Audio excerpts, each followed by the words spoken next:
We are in the middle of a profound shift, now driven primarily also by the fact that we're getting all these sensors and robots and all kinds of interesting things that are disrupting the workplace in significant ways. I don't think we know yet what to do. My customers don't know what it all means to them. Are these transformations for the better, or is there a risk that it might be for the worse?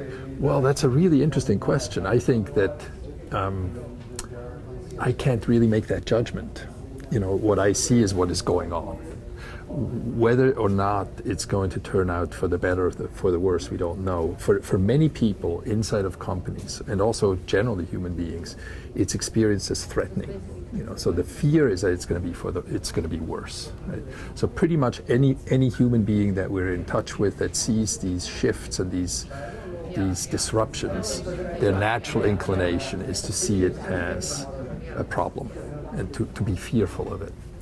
My own sense is actually one of great optimism.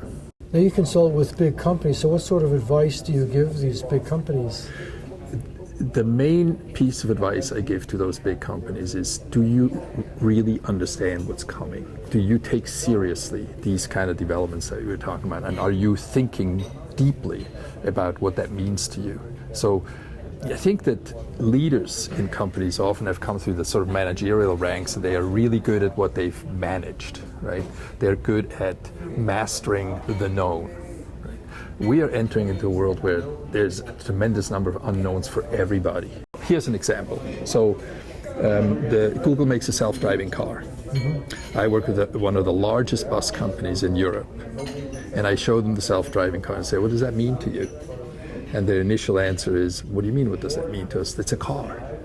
And then I question them and say, are you sure it's a car once somebody doesn't drive it? Once a person becomes, everybody inside that vehicle is a passenger, what's the difference between that and a bus?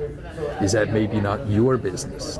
And with that one company, interestingly, they just sent me a little film where they showed me their first self-driving bus. There's a young man doing a pitch right now about a platform that allows people, young people, who are really quite different already from our age, right? They are much more multidimensional by nature.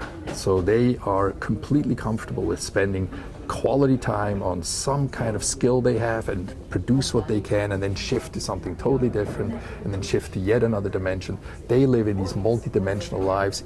And at each level, they have a talent that they admire in themselves, that they feel comfortable with themselves, and that they engage with a whole group of people in that talent. So what we're going to see is these platforms, and some of them are being presented right now, that allow people to project themselves into the world with competence, right? Where they can say, that's me. This is a piece of me, this is a piece of me, who wants it? And that creates entirely new structures and processes for people to connect around their real talents.